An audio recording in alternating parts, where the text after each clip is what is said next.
नमस्कार दोस्तों। आज का टॉपिक संविधान की प्रस्तावना के बारे में आज डिस्कस करेंगे। संविधान की जो प्रस्तावना है वो क्या है? तो भारतीय संविधान में सबसे पहले प्रस्तावना ही दे रखी है। प्रस्तावना उसी प्रकार से है जिस प्रकार से हमारी कोई भी पुस्तक होती है, वो उस पुस्तक में सबसे पहले प्रस्तावना का ही पार्ट होता है और प्रस्तावना उस पुस्तक का सार बताती है कि प्रस्तावना में जो दिया होता है वो ही उस पुस्तक में पूरा दिया होता है। तो पूरी पुस्तक का जो सार है वो उस पुस्तक का प्रस्तावना है। उसी प्रकार से भारतीय संविधान की प्रस्तावना वो संविधान का क्या है? सार। तो संविधान की इसलिए इसको संविधान की आत्मा भी कहा गया है। संविधान की आत्मा इसको जवाहरलाल नेहरू ने और हमारे पूर्व न्यायाधीश थे हिदायतुल्ला, उन्होंने कहा है कि ये संविधान की आत्मा है। संविधान की आत्मा है। आत्मा से तात्पर्य हो गया कि जो चीज संविधान में दे रखी है वही चीज शॉर्ट रूप में आपका प्रस्तावना में दे रखी है, इसलिए इसको संविधान की आत्मा भी कहा गया है। आत्मा किसने कहा? तो एक तो जवाहरलाल नेहरू ने कहा और एक पूर्व मुख्य न्यायाधीश हिदायतुल्ला ने कहा। तो उन्होंने संविधान की आत्मा कहा। इसके अलावा अर्नेस्ट बार्कर ने इसको संविधान की कुंजी कहा है, कुंजी नोट कहा है। तो कुंजी नोट किसने कहा है? अर्नेस्ट बार्कर ने। तो अर्नेस्ट बार्कर ने इसको संविधान का कुंजी नोट कहा है। कुंजी नोट से मतलब हो गया कि जिस प्रकार से शॉर्ट हो गया कि कोई भी चीज, संविधान एक विस्तृत पाठ है तो उसका शॉर्ट जो है वो आपका कौन सा हो गया? प्रस्तावना होगी। इसलिए अर्नेस्ट बार्कर ने इसको संविधान का कुंजी नोट कहा है। उसके बाद में अल्लादी कृष्णा अय्यर ने संविधान की प्रस्तावना को दीर्घकालीन सपनों का विचार कहा है। दीर्घकालीन सपनों का क्या कहा है? विचार। यानी हमारे जो सपने हैं, जो लॉन्ग टर्म मतलब सपने हैं, उनको पूरा करने वाली कौन है? प्रस्तावना। तो प्रस्तावना को संविधान की आत्मा भी कहा गया है, संविधान का कुंजी भी कहा गया है, संविधान का सार भी कहा गया है और संविधान का दीर्घकालीन सपने भी कहा गया है। दीर्घकालीन सपने, तो दीर्घकालीन सपने भी इसको कहा गया। अब इसी में इसका महत्व हम थोड़ा बताना चाह रहे हैं कि संविधान की प्रस्तावना का महत्व क्या है। तो सबसे पहले यह हमारे संविधान के उद्देश्यों को प्रकट करती है। संविधान के उद्देश्यों को प्रकट करने का काम कौन कर रही है? प्रस्तावना कर रही है। संविधान के उद्देश्यों को, यानी हमारे संविधान का उद्देश्य क्या है। तो वैसे तो भारतीय संविधान की प्रस्तावना का जो उद्देश्य है, यानी संविधान का जो उद्देश्य है, वो भारत के लोगों का सुरक्षा एवं उनका विकास है। भारत के लोगों की सुरक्षा और उनका विकास है। तो संविधान की प्रस्तावना हमारे उद्देश्यों को परिभाषित करती है। संविधान के उद्देश्यों को परिभाषित करती है। वापस बोल रहा हूं, उद्देश्य से मतलब हो गया जिस प्रकार से हम हमारे घर का नियम कानून कायदे बनाते हैं, तो वो नियम कानून कायदे बनते हैं, तो वहां पर उनका हमारा नियम कानून कायदे घर के बनाने का भी उद्देश्य होता है। उद्देश्य ये होता है कि हमारे घर में सब सुरक्षित रहे और उनका सर्वांगीण विकास हो। तो हमारा देश एक पूरा हमारा घर ही है, तो हमारा संविधान उसके नियम हैं। तो उसमें साफ हो गया कि संविधान का भी उद्देश्य भारत के लोगों की सुरक्षा और उनका सर्वांगीण विकास है। सर्वांगीण विकास। दूसरी बात है, प्रस्तावना प्रकाश पुंज की भांति हमारा मार्ग प्रशस्त करती है। मतलब पूरे संविधान को मार्ग दिखा रही है, यानी प्रकाश पुंज की भांति हमारा मार्ग प्रशस्त कर रही है। तो प्रकाश पुंज की भांति हमारा मार्ग प्रशस्त कौन कर रही है? संविधान की प्रस्तावना। तो संविधान की प्रस्तावना।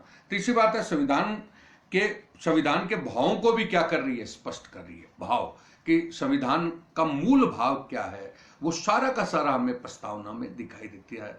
तो मूल भाव को भी स्पष्ट करने का काम कौन कर रही है? प्रस्तावना।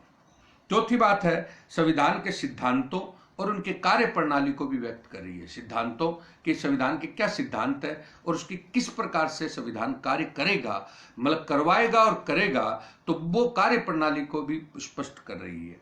और इसलिए संविधान की प्रस्तावना का महत्व है, यह हमारे उद्देश्यों को प्रकट करती है, हमारे को संविधान प्रकाश दिखाती है, और साथ में हमारे सिद्धांतों और कार्य प्रणाली को स्पष्ट कर रही है, और साथ में ये हमारे भाव, संविधान के भाव को भी स्पष्ट कर रही है। ये संविधान के प्रस्तावना के महत्व देखे जा सकते हैं।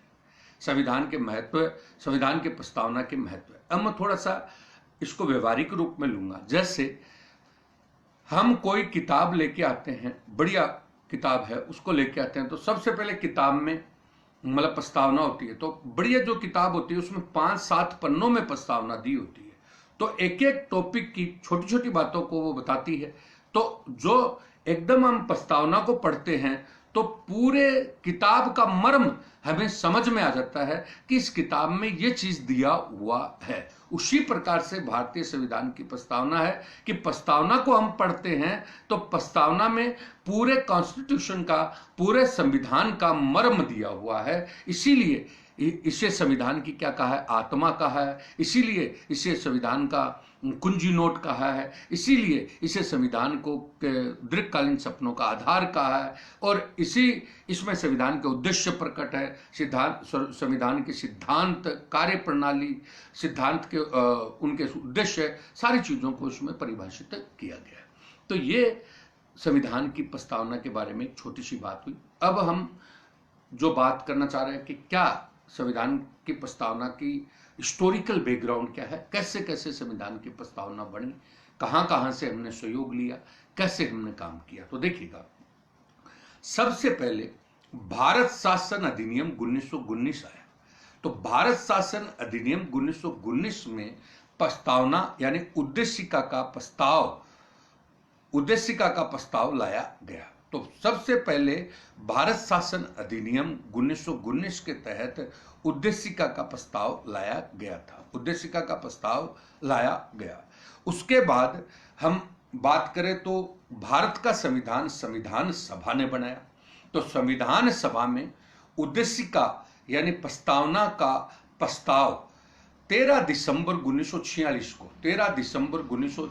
को जवाहरलाल नेहरू ने रखा था। जवाहरलाल नेहरू ने रखा था उद्देशिका प्रस्ताव, जो आपका 22 जनवरी 1947 को पारित हो गया। 22 जनवरी 1947 को पारित।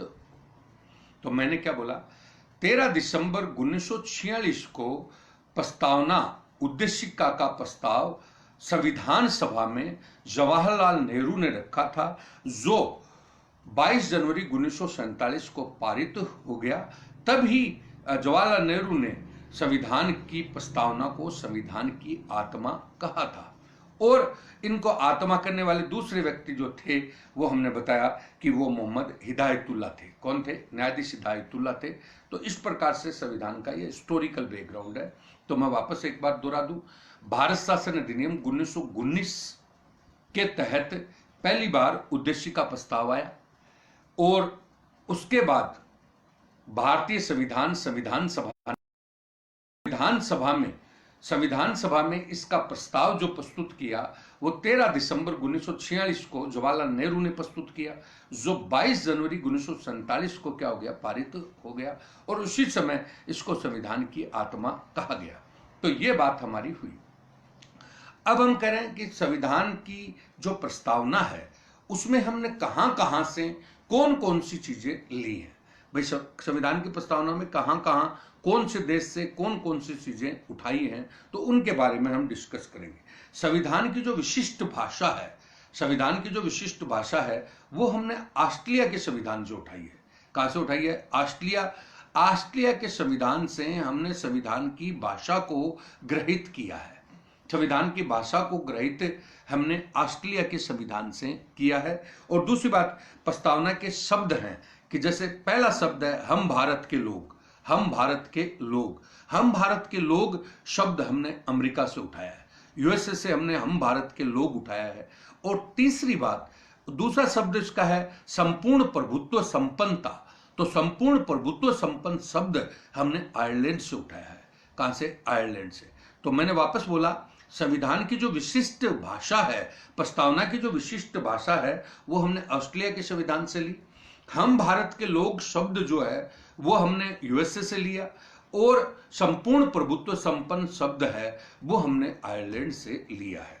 अब हमारे संविधान पर विभिन्न क्रांतियों का भी अपना प्रभाव है, विभिन्न क्रांतियों का भी अपना अपना प्रभाव है, विभिन्न क्रांतियों का प्रभाव है। कुछ शब्द हमारे विश्व में हुई क्रांतियों से प्रभावित है, जैसे स्वतंत्रता, समानता और बंधुत्व है। स्वतंत्रता, समानता और बंधुत्व, ये तीनों शब्द हमने फ्रांस की क्रांति से उठाए। स्वतंत्रता, समानता और बंधुत्व, ये तीनों शब्द हमने फ्रांस की क्रांति से उठाए हैं। दूसरा नंबर, अमेरिका की क्रांति से हमने राजनीतिक और व्यक्तिगत स्वतंत्रता को उठाया है।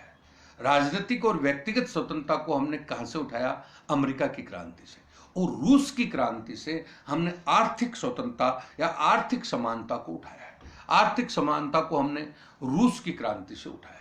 इस प्रकार से हमारी प्रस्तावना, हमारे भारत की यह संविधान की जो प्रस्तावना है वो विभिन्न देशों के संविधान से प्रभावित है, विभिन्न देशों के संविधानों से प्रभावित है।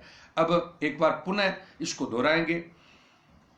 भारतीय संविधान की विशिष्ट भाषा ऑस्ट्रेलिया के संविधान से ली गई है। भारतीय संविधान की प्रस्तावना का पहला शब्द हम भारत के लोग, हमने यूएसए से लिया है।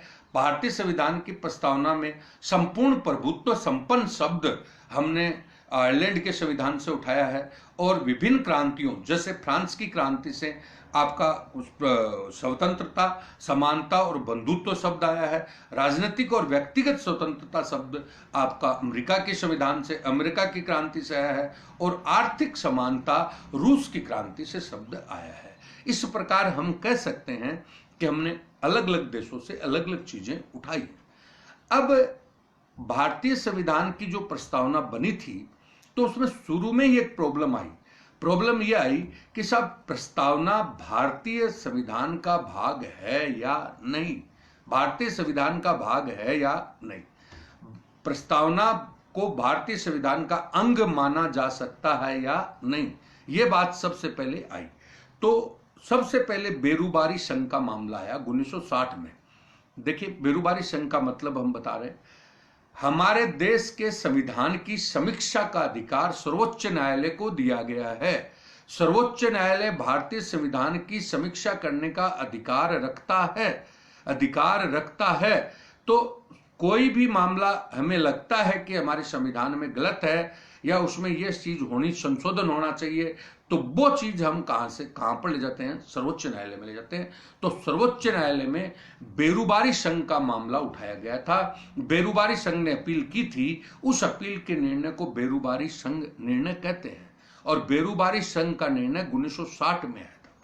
बेरूबारी संघ का निर्णय 1960 में अस्तित्व में आया और उसमें कहा गया कि भारतीय संविधान की प्रस्तावना संविधान का भाग नहीं है, अतः इसमें संसद के द्वारा किसी भी प्रकार का संशोधन नहीं हो सकता।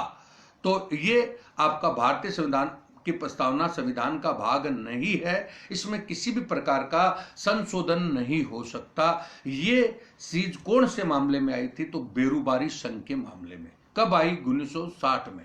बेरूबारी संघ 1960 के मामले में यह है कि भारतीय संविधान की प्रस्तावना संविधान का भाग नहीं है, अतः इसमें कोई संशोधन नहीं हो सकता। उसके बाद आपका केशवानंद भारती बनाम केरल राज्य आया। केशवानंद भारती बनाम केरल राज्य, यह 1973 में आया। 73 में केशवानंद भारती बनाम केरल राज्य अस्तित्व में आया। उसमें कहा गया कि भारतीय संविधान की प्रस्तावना संविधान का ही भाग है, संविधान का ही भाग है, अतः संसद इसमें संशोधन कर सकती है। संसद इसमें संशोधन कर सकती है। वापस बोल रहा हूं कि बेरूबारी मामले में प्रस्तावना को संविधान का भाग नहीं माना गया और केशवानंद भारती बनाम केरल राज्य के मामले में प्रस्तावना को संविधान का भाग माना गया। इस प्रकार से संविधान का भाग मानते ही, अंग मानते ही संविधान में प्रस्तावना में संशोधन का रास्ता साफ हो गया कि संविधान संसद उसी प्रकार से संशोधन कर सकती है प्रस्तावना में जिस प्रकार से अन्य मामलों में कर सकती है। तो ये आपकी बात हुई। और केशवानंद भारती बनाम केरल राज्य के मामले के साथ ही यह बात भी अस्तित्व में आई कि प्रस्तावना हमारे मूल ढांचे, संविधान के मूल ढांचे में शामिल हो सकती है। प्रस्तावना संविधान के मूल ढांचे में शामिल हो सकती है। तो प्रस्तावना संविधान के मूल ढांचे में भी शामिल हो गई केशवानंद भारती बनाम केरल राज्य के माध्यम से।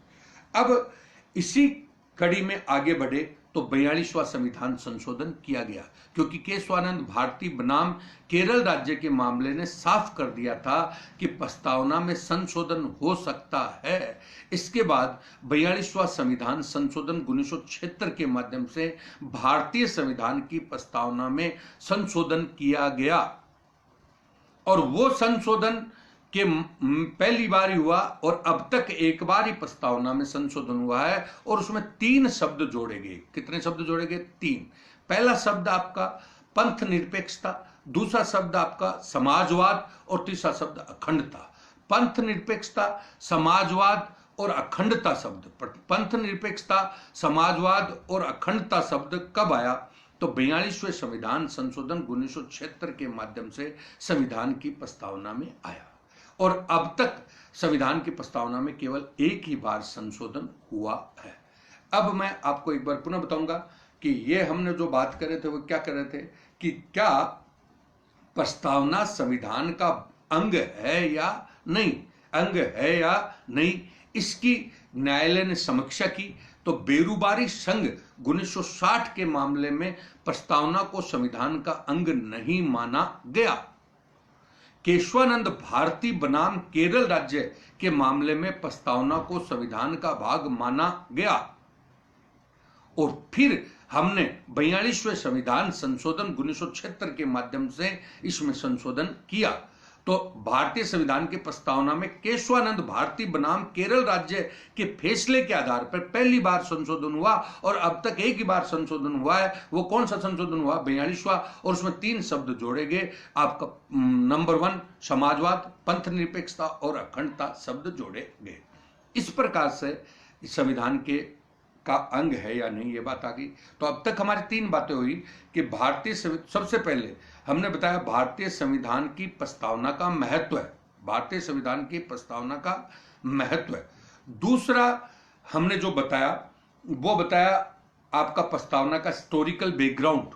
और तीसरा मैंने एक जो शब्द बताया वो आपको बताया कि हमने कहां कहां से इसको उठाया है। और चौथी बात, ये संविधान का अंग है या नहीं। तो अब मैं एक बार वापस पुनः इसको रिपीट करूंगा जिससे तो आपके ध्यान में रहे, दिमाग में बैठ जाए। भारतीय संविधान प्रस्तावना का जो प्रस्ताव है या उद्देश्य का प्रस्ताव सबसे पहले 1919 का अधिनियम, संविधान सभा में इसको जवाहरलाल नेहरू ने 13 दिसंबर 1946 को रखा। 22 जनवरी 1947 को यह प्रस्तावना का प्रस्ताव संविधान सभा में पास हो गया। बाद में विभिन्न देशों से हमने इसकी चीजों को उठाया, विभिन्न देशों से कुछ चीजें उठाई। जैसे पहला नंबर, हमने इसकी विशिष्ट भाषा को ऑस्ट्रेलिया के संविधान से उठाया है। हमने संपूर्ण प्रभुत्व संपन्न शब्द वो है अमेरिका के संविधान से उठाया है, आयरलैंड के संविधान से उठाया है। हम भारत के लोग शब्द हमने अमेरिका के संविधान से उठाया है। फ्रांस की क्रांति से हमने स्वतंत्रता, समानता और बंधुत्व उठाया है। और ये व्यक्तिगत और राजनीतिक समानता का अधिकार जो है, स्वतंत्रता का अधिकार है, वो हमने अमेरिका से उठाया है। और आर्थिक समानता का अधिकार जो है वो हमने रूस की क्रांति से उठाया है। इस प्रकार से, और बेरुबारी ने इसको संविधान का अंग नहीं माना, लेकिन केशवानंद भारती और बनाम केरल राज्य ने इसने संविधान का भाग माना। और तब हमने इसमें संशोधन किया, 42वां संविधान संशोधन 1976, और उसके माध्यम से 3 शब्द जोड़े गए, पंथ निरपेक्षता, समाजवाद और अखंडता शब्द जोड़े गए। और अब तक संशोधन एक ही बार हुआ है। अब हम प्रस्तावना के स्वरूप पर बात करेंगे। प्रस्तावना का स्वरूप क्या है?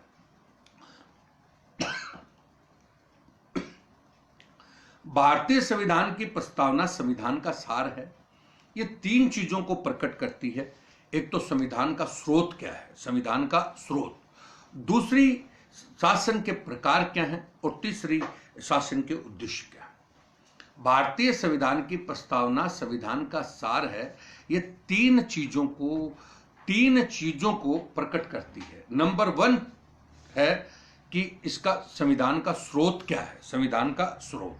नंबर 2, शासन किस प्रकार से शासन करेगा, तो शासन के प्रकार क्या है, और तीसरा संविधान के उद्देश्य क्या है। तो तीन बातों को यह प्रकट करती है जिनको हमें पढ़ना है। तो पहला नंबर है संविधान का स्रोत। संविधान का स्रोत, तो भारतीय संविधान का अंतिम स्रोत जनता है। भारतीय संविधान का अंतिम स्रोत जनता है। जैसे भारतीय संविधान की प्रस्तावना को हम सबसे पहले उठाते हैं तो पहला शब्द आता है हम भारत के लोग, हम भारत के लोग, और लास्ट में एक शब्द आता है, लास्ट में हम भारत के लोग पहला शब्द आया, और अंतिम शब्द आया इसे संविधान को आत्मर्पित, अधिनियमित और आपका आत्मर्पित और अधिनियमित और अंगीकृत करते हैं। तो पहला शब्द आया हम भारत के लोग, तो वहां भी लोग शब्द है, और लास्ट शब्द आ रहा कि हम इसे आत्मर्पित मतलब आत्मा के साथ अर्पित करते हैं और अंगीकृत करते हैं अंग के साथ, और इसे अधिनियमित मतलब कानून बनाते हैं। तो ये शब्द लास्ट में आया। तो ये 26 नवंबर 1949 को भारतीय जनता ने ही इसे अंगीकृत किया, आत्मर्पित किया और अधिनियमित किया। तो सब शुरुआती दौर में भी कौन है, जनता, और लास्ट में भी कौन है, जनता। ये जनता के लिए बना है और जनता ही इसको क्या कर रही है, स्वीकार कर रही है। और अब इसकी तिथि होगी 26 नवंबर 1949 को इसको भारतीय जनता ने, प्रस्तावना को भारतीय जनता ने अंगीकृत किया, आत्मर्पित किया और अधिनियमित किया। और हिंदी तिथि के अनुसार माघ 6 शुक्ल सप्तमी संवत 2006 को हमने इसको स्वीकार किया। और तभी हम 26 नवंबर को विधि दिवस मनाते हैं। कौन सा, विधि दिवस। लेकिन 2015 से इसे हम संविधान दिवस के रूप में मनाने लग गए। 26 नवंबर पहले विधि दिवस मनाया जाता था, और 2015 से 26 नवंबर संविधान दिवस मनाया जाने लगा है। तो मैं वापस एक बार बोलूंगा, संविधान का स्रोत क्या है, तो संविधान का अंतिम स्रोत भारत की जनता है, भारत की जनता है। तो हम भारत के लोग पहली बार शब्द आया, और लास्ट में वापस भारत की जनता ने ही संविधान को अंगीकृत किया, आत्मर्पित किया और अंगीकृत अधिनियमित किया।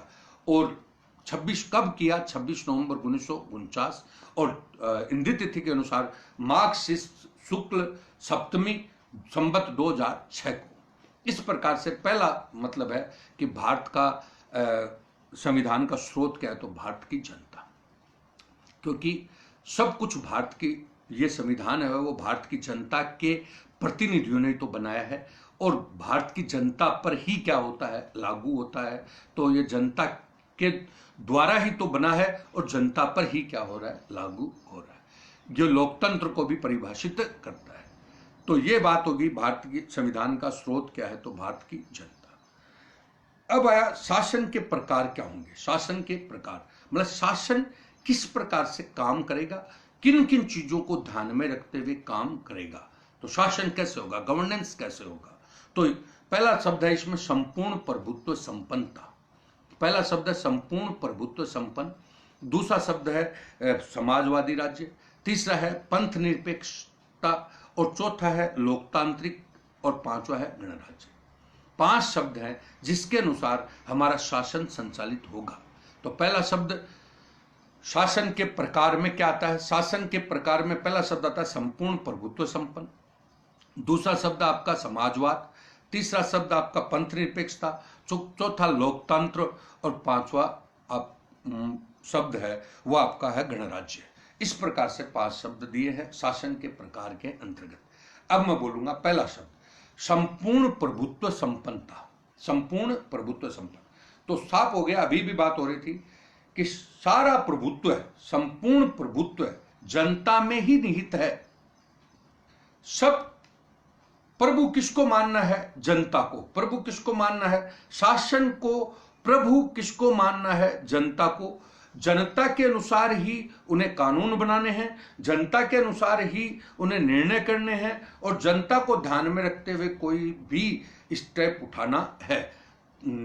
कोई भी निर्णय, कोई भी कानून बनाते समय शासन या सरकार बाह्य और आंतरिक शक्ति से प्रभावित नहीं होगी। सारे के सारे निर्णय या कानून जनता को ध्यान में रखकर ही बनाए जाएंगे। यह शब्द कौन सा हो गया? संपूर्ण प्रभुत्व संपन्नता। संपूर्ण प्रभुत्व संपन्न हम, यानी साफ हो गया कि भारत का शासन न तो किसी बाह्य शक्ति के दबाव में है और न किसी आंतरिक शक्ति के दबाव में है, बल्कि उसका पूरा फोकस किस पर रहेगा? जनता पर। जनता के अनुसार ही वो निर्णय लेगा और जनता के अनुसार ही अपना काम करेगा। तो ये शब्द होता है पहला, संपूर्ण प्रभुत्व संपन्न। दूसरा है समाजवाद। यानी समाजवाद का तात्पर्य हमने बताया कि सार्वजनिक संपत्ति पर किसी एक व्यक्ति, कुछ लोगों के समूह का अधिकार सार्वजनिक संपत्ति पर नहीं होगा। सार्वजनिक संपत्ति का सभी में समानता के साथ क्या होगा? वितरण होगा। यानी सबका समानता के साथ सार्वजनिक संपत्ति पर अधिकार होगा। यहाँ पे सार्वजनिक का मतलब जितना भी राज्य में है वो सब कुछ सारी जनता का है, किसी एक व्यक्ति, एक विशेष का नहीं, व्यक्ति विशेष का नहीं है, बल्कि सबका समानता का अधिकार है। तो सामाजिक आर्थिक तत्वों पर किसका अधिकार है? जनता। तो जनता का अधिकार है। तो यह हो गया समाजवाद। समाजवाद का मतलब मैंने बोला, सार्वजनिक संपत्ति पर किसी एक व्यक्ति का अधिकार न होकर के सभी का समान अधिकार होगा और सबको ध्यान में रखते हुए ही कार्य किया जाएगा, और सबको समानता के साथ वितरण किया जाएगा। तो जैसे मैंने बताया, सार्वजनिक संपत्ति को सरकार अपने हाथ में लेकर के, सरकार अपने हाथ में ले लेती है और सरकार अपने हाथ को समानता के साथ इसका वितरण करती है, उसे हम समाजवाद कहते हैं। और ये और बात साथ में, भारत का समाजवाद, यहां पर प्योर समाजवाद नहीं है, भारत का समाजवाद लोकतांत्रिक समाजवाद है। लोकतांत्रिक समाजवाद यानी जनता को ध्यान में रखते हुए समाजवाद लाया गया है। तो अब आप समाजवाद के ऊपर थोड़ी बात करें। भारतीय स्वतंत्र भारत में समाजवाद का जनक जवाहरलाल नेहरू था। जवाहरलाल नेहरू ने समाजवाद को आगे बढ़ाने के लिए, सबसे पहले 1955 में काश्तकारी अधिनियम 1955 बनाया। काश्तकारी अधिनियम के माध्यम से जो जमीन थी वो कुछ सीमित लोगों के पास थी, उस सीमित लोगों की जमीन को सबको समानता के साथ वितरण किया। काश्तकारी अधिनियम में साफ कहा गया कि जमीन को जो काश्तकार जोत रहा है वही उस काश्त का मालिक होगा। समाजवाद की दिशा में उन्होंने दूसरा प्रयास द्वितीय औद्योगिक नीति बनाई। द्वितीय औद्योगिक नीति 1956 के माध्यम से उन्होंने समाजवाद को प्रोत्साहित किया और सार्वजनिक क्षेत्र के उद्योगों को आगे बढ़ाया। और बाद में आगे जाकर के बैंकों का राष्ट्रीयकरण किया। इंदिरा गांधी ने बैंकों का क्या किया? राष्ट्रीयकरण। तो बैंकों का राष्ट्रीयकरण आपका 1969 में 14 बैंक है, 1980 में 6 बैंकों का राष्ट्रीयकरण हो। तो राष्ट्रीयकरण के बाद अपन आगे बढ़ते हैं। तो अभी जो नवीनतम जो है वो आपका नोटबंदी भी समाजवाद को ध्यान में रखते हुए की गई थी। तो समाजवाद का मतलब है, और हमारा जो बजट बनता है वो भी समाजवाद को ध्यान में रखते ही बनता है। जैसे बजट को अपन बात करें तो बजट क्या है? बजट सामाजिक आर्थिक विकास का सूचक है। बजट सामाजिक आर्थिक विकास का सूचक है। कैसे? देखो, जो अमीर व्यक्ति हैं उन पर टैक्स लगाया जाता है। अमीर व्यक्ति पर टैक्स लगा करके जो गरीब है तो टैक्स लगा करके उसके जेब से पैसा निकाला जाता है और गरीब को उसका पैसा वितरित किया जाता है। जैसे अभी आप हाल ही में देख रहे हो तो जन धन योजना में 500 रुपये सरकार द्वारा डाला जा रहा है। अब वो पैसा सरकार के पास कहाँ से आया? तो वो सरकार के पास है, अमीर व्यक्ति से जो टैक्स लिया उसका पैसा गरीब को वो दे रहे हैं। तो जन धन योजना के माध्यम से 500 रुपये दिया तो अमीर की जेब से निकाला और गरीब की जेब में डाला। उसी प्रकार से बजट में जो उपभोक्तावादी वस्तुएं होती हैं, उपभोक्ता यानी लग्जरीज वस्तु होती है, उन पर टैक्स लगाया जाता है, भोजन टैक्स लगाया जाता है। और जो सामान्य वस्तुएं होती है जो सबके काम आती है, उन पर सब्सिडी दी जाती है। जैसे सरकार 2 रुपए किलो गेहूं दे रही है, 2 रुपए किलो गेहूं दे रही है तो मर्सिडीज पर टैक्स लगा रही है, शराब पर टैक्स लगा रही है। तो मर्सिडीज और शराब, तंबाकू, इन पे टैक्स लगा करके वो पैसा जो आ रहा है वो किसको बांट रही है? गरीब को। तो इस प्रकार से समानता लाने का प्रयास किया जा रहा है। तो मैंने आपको जो बताया कि भाई दूसरा जो पॉइंट है वो है समाजवाद। तो शासन के प्रकार में दूसरा पॉइंट है समाजवाद। और अभी भी बात हुई थी 42वें संविधान संशोधन के द्वारा समाजवाद शब्द हमने भारतीय संविधान की प्रस्तावना में जोड़ा था। उसके बाद तीसरा है पंथ निरपेक्षता। पंथ निरपेक्षता, पंथ निरपेक्षता से मतलब है भारत में प्राचीन काल से ही अनेक धर्मों का देश है, अनेक धर्मों का देश है। तो भारत में अनेक धर्म विद्यमान हैं, जैसे हिंदू, मुस्लिम, सिख, ईसाई, जैन, बौद्ध, पारसी वगैरह अनेक धर्म हैं। और धर्मों में भी अनेक क्या है? पंथ हैं। धर्मों में भी अनेक पंथ हैं। तो मैं ये कहना चाहूंगा कि भारत विभिन्न धर्मों का देश है, लेकिन फिर भी भारत का कोई धर्म नहीं है। भारत विभिन्न धर्मों का देश है, लेकिन फिर भी भारत का कोई धर्म नहीं है। भारत के लिए सभी धर्म समान है, भारत के लिए सभी धर्म समान है। अब यहाँ पे जैसे अभी कोरोना का चल रहा था, तो कोरोना में चल रहा था तो कई बार धर्म विशेष की बात आई, तो सभी जो प्रबुद्ध वर्ग है या बड़े लोग हैं, सभी ने यही कहा कि कोरोना कोई धर्म देखकर नहीं आता और किसी के साथ भी भेदभाव नहीं करना चाहिए। हमें इलाज में किसी धर्म को ध्यान में रखना नहीं चाहिए, हमें सबके साथ समानता का व्यवहार ही करना चाहिए। तो धर्म, तो शासन उचित चीजों को ध्यान में रखते हुए काम करता है। तो भारत का कोई धर्म नहीं है, भारत सभी धर्म उसके लिए क्या है? समान है, सभी धर्म समान है। आगे चल करके हम इसी को चीज को अपन पढ़ते हैं मूल अधिकारों में। तो मूल अधिकारों में धार्मिक स्वतंत्रता का अधिकार दिया गया कि किसी भी व्यक्ति को किसी भी धर्म को मानने, उसके अनुसार आचरण करने का क्या है? अधिकार है। उसके अनुसार संस्था बनाने का अपना अधिकार है। राज्य किसी धर्म विशेष की उन्नति के लिए कोई कर नहीं लगाएगा, राज्य कोई धर्म विशेष की शिक्षा नहीं देगा। ये सब बातें हमारे भारतीय संविधान में धर्मनिरपेक्षता को ध्यान में रखते हुए की गई है। तो धर्मनिरपेक्षता का मतलब भारत में अनेक धर्म हैं, लेकिन फिर भी भारत का कोई धर्म नहीं है। तीसरी बात है लोकतांत्रिक। कौन सा? लोकतंत्र। लोकतंत्र का तात्पर्य एक बार फिर बोलेंगे। लोकतंत्र का तात्पर्य है जनता का शासन, जनता का शासन। जनता का शासन लोकतंत्र है।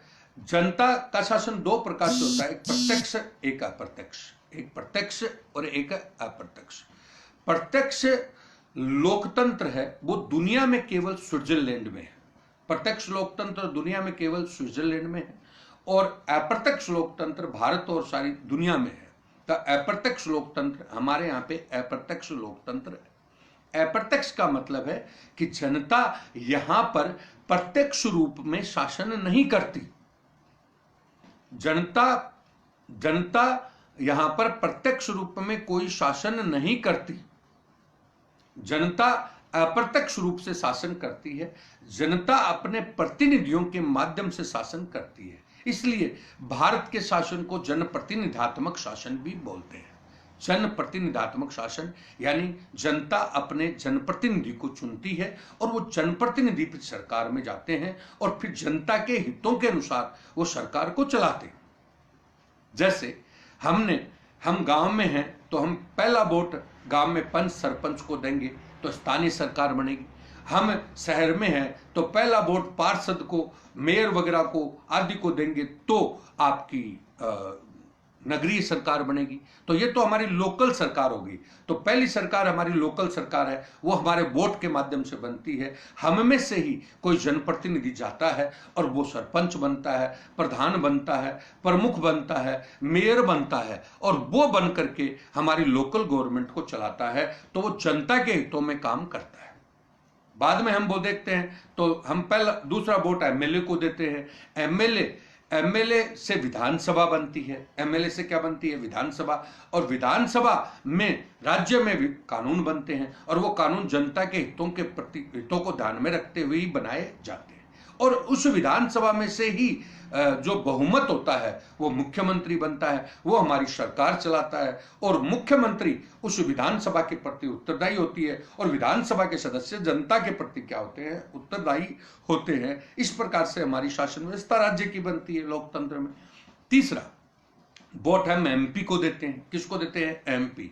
एमपी से लोकसभा बनती है। लोकसभा बनती है, लोकसभा हमारे केंद्र में कानून बनाती है, और लोकसभा में बहुमत दल वाला नेता है वो आपका प्रधानमंत्री बनता है। तो देश का प्रधानमंत्री फिर शासन करता है। वो प्रधानमंत्री लोकसभा के प्रति उत्तरदायी होता है, और लोकसभा फिर जनता के प्रति क्या होती है? उत्तरदायी। इस प्रकार से हमारे देश की शासन व्यवस्था बनती है। तो मैंने बोला पहला वोट हमने एमएलए को दिया। एमएलए से क्या बनी? विधानसभा। विधानसभा से ही हमारा कौन बना? मुख्यमंत्री और मंत्रिपरिषद। बाद में दूसरा वोट हमने एमपी को दिया। एमपी से क्या बनी? लोकसभा।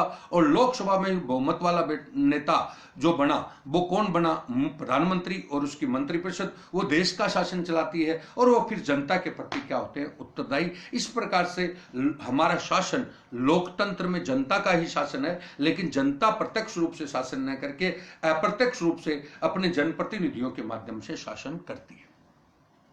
अप्रत्यक्ष रूप से अपने जनप्रतिनिधियों के माध्यम से शासन करती है। ये हमारा लोकतंत्र शब्द है। तो ये शासन हो गया। उसके बाद में एक शब्द गणतंत्र। कौन सा? गणतंत्र। तो गणतंत्र, तो दुनिया में दो तंत्र हैं। सिस्टम है। सिस्टम, तंत्र का मतलब हो गया सिस्टम दो है। एक होता है राजतंत्र और एक होता है गणतंत्र। तो राजतंत्र का मतलब हो गया जो राजा होता है वो वंशानुगत रूप से शासन करता है। जैसे आप ब्रिटेन में देखते हो तो ब्रिटेन का ताज है वो वंशानुगत रूप से वहां पे शासन करता है। और आप अगर इसी बात को जापान में देखते हो तो वहां भी राजतंत्र है। लेकिन हमारे यहाँ पर राजतंत्र न होकर के यहाँ का जो राष्ट्रपति है वो जनता द्वारा अप्रत्यक्ष रूप से चुना हुआ है। अप्रत्यक्ष रूप से चुना हुआ है। हमारे यहाँ पे कोई राजा नहीं है, बल्कि हमारे यहाँ पे जनता ही, गण ही सब कुछ, गण के द्वारा ही बनाया गया ही क्या है? तंत्र। राज के द्वारा बनाया हुआ तंत्र नहीं है, बल्कि गण के द्वारा बनाया हुआ तंत्र। हमने ब्रिटेन से सारी व्यवस्था को उठाया है। वहां का ताज हमारे ताज है, वैसा हमारा राष्ट्रपति है। वहां की प्रधानमंत्री है, वैसा ही हमारा प्रधानमंत्री है। लेकिन हमने वहां के राजतंत्र को नहीं अपनाया। क्यों? क्योंकि हम राजा पूर्व में हैं। हम राजा महाराजाओं के या रियासती राज्यों से या सामंतवाद से हम ग्रसित थे। अतः हमने उस राजतंत्र को हटा करके हमने कौन से को लिया है? गणतंत्र को। गण का मतलब हो गया जनता का तंत्र।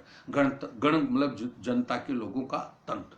तो हमारा राष्ट्रपति गणतंत्रात्मक व्यवस्था का प्रतीक है, जो वंशानुगत राजतंत्र से भिन्न है और जो जनता द्वारा अप्रत्यक्ष रूप से चुना हुआ है। जैसे हम बोले पहला वोट हमने एमएलए को दिया। एमएलए से बनी विधानसभा। विधानसभा वालों ने वोट दिया राज्यसभा को, और बाद में दूसरा वोट हमने एमपी को दिया। उससे क्या बनी? लोकसभा। तो तीन सभा बन गई, विधानसभा, लोकसभा और राज्यसभा। और फिर तीनों ने मिलकर के वोट दिया राष्ट्रपति को। तो ये अप्रत्यक्ष रूप से राष्ट्रपति का क्या हुआ? चुनाव हुआ। तो इस प्रकार से हमारे शासन के प्रकार में 5 शब्द हैं। हमारे शासन के प्रकार में 5 शब्द हैं। पहला प्रकार में शब्द था संपूर्ण प्रभुत्व संपन्न। तो मैं शॉर्ट में बता दूं, संपूर्ण प्रभुत्व का मतलब भारत की सरकार आंतरिक और बाह्य रूप से किसी से प्रभावित नहीं होगी और अपने जनता के हितों को ध्यान में रखते हुए ही कोई निर्णय लेगी। जनता ही सर्वोपरि है, सारा प्रभुत्व जनता में ही निहित है। नंबर 1। दूसरा नंबर समाजवाद। सार्वजनिक संपत्ति पर किसी एक व्यक्ति का अधिकार नहीं है, बल्कि सार्वजनिक संपत्ति पर सभी का अधिकार है। अतः सार्वजनिक संपत्ति पर सभी का अधिकार है और सार्वजनिक संपत्ति में सबका समानता के साथ वितरण होगा, यानी गरीब नीचे की पंक्ति पर बैठे हुए व्यक्ति का भी ध्यान रखा जाएगा। भारत में अनेक धर्म हैं, लेकिन फिर भी भारत का कोई धर्म नहीं है, सभी धर्म उसके लिए समान है। भारत का पर्टिकुलर कोई धर्म नहीं है, अतः सबको समानता के साथ देखा जाएगा। भारत में जनता का तंत्र है, जनता के तंत्र से ही लोकतंत्र बना है, उस लोकतंत्र से ही हमारा मुख्यमंत्री, प्रधानमंत्री, विधानसभा, लोकसभा सभी बनती है, और उसी जनता के तंत्र से ही हमारा गणतंत्र बना है, गणतंत्र से हमारा राष्ट्रपति। तो सारी व्यवस्था हमारी इस प्रकार से बनी है। तो यह हो गया शासन के प्रकार। अब शासन के उद्देश्य क्या है, तो मैंने शॉर्ट में अगर बात करूं तो शासन का उद्देश्य है सबसे पहला लोगों की सुरक्षा करना और लोगों का विकास करना। लोगों की सुरक्षा करना और लोगों का विकास करना। सुरक्षा दो प्रकार की होती है, एक आंतरिक और एक कौन सी बाह्य। आंतरिक सुरक्षा अपने मतलब कौन सी आंतरिक सुरक्षा, हमारे स्वाभिमान की रक्षा हो गई, और बाह्य सुरक्षा हमारे शरीर की रक्षा हो गई। हमारा स्वाभिमान प्रभावित न हो और हमारा शरीर प्रभावित न हो, तो दोनों की सुरक्षा करना आवश्यक है। ये बात है। तो पहला नंबर है सुरक्षा। दूसरा नंबर है हमारा विकास। तो विकास, ये सुरक्षा और विकास के बारे में सारा टॉपिक अगर अपन बात करें तो सुरक्षा हमें मूल अधिकार देते हैं और विकास हमारा नीति निर्देशक तत्वों के माध्यम से होता है। तो सुरक्षा की बात कौन करता है, सुरक्षा की बात कौन करता है, मूल अधिकार, और विकास की बात कौन करता है, नीति निर्देशक तत्व। सुरक्षा और विकास दोनों चीजें हैं। अब वैसे इनको शॉर्ट में यहां पे शब्द दिया गया है प्रस्तावना में। शासन के उद्देश्यों में सबसे पहला न्याय, सभी को न्याय मिले। न्याय से मतलब न्याय का तात्पर्य होता है एक रूपता। न्याय का तात्पर्य होता है एक रूपता। न्याय का मतलब एक रूपता। एक रूपता का तात्पर्य क्या हो गया कि विधि मतलब समाज में एक रूपता हो, आपका समाज में एक रूपता स्थापित हो, सभी को न्याय मिले, चाहे वो आर्थिक न्याय हो, चाहे वो सामाजिक न्याय हो, और चाहे वो राजनीतिक न्याय हो। राजनीतिक न्याय का मतलब, राजनीतिक न्याय से मतलब देख रहे हैं तो अपन सभी व्यक्ति, चाहे अमीर हो चाहे गरीब हो, सबको वोट देने का अधिकार है। एक व्यक्ति एक वोट और एक मोल। ऊपर रतन टाटा का भी वोट का भी एक ही मोल है, तो नरेगा के श्रमिक का भी एक ही मोल है। तो ये कौन सा हो गया, राजनीति। आर्थिक न्याय, सार्वजनिक संपत्ति पर सबका क्या है, अधिकार। समाज में सभी लोग क्या हैं, बराबर। तो ये आपकी बात। तो सबसे पहली चीज है न्याय। तो न्याय हमारी क्या काम करती है, न्याय हमारों को आत्म बल देती है, आत्म बल मिलता है कि हमारे साथ बराबर हो रहा है। दूसरी बात है स्वतंत्रता कि व्यक्ति स्वतंत्र है। तो स्वतंत्रता का अधिकार, तो हम मूल अधिकारों में आगे जाएंगे तो हमारे को पहला नंबर है स्वतंत्रता का अधिकार। दूसरा अधिकार है तो सारी स्वतंत्रता हमें दी गई। धार्मिक स्वतंत्रता भी दी गई कि धर्म को मानने की भी स्वतंत्रता है, आपको अभिव्यक्ति की स्वतंत्रता है, आपको घूमने फिरने की स्वतंत्रता है।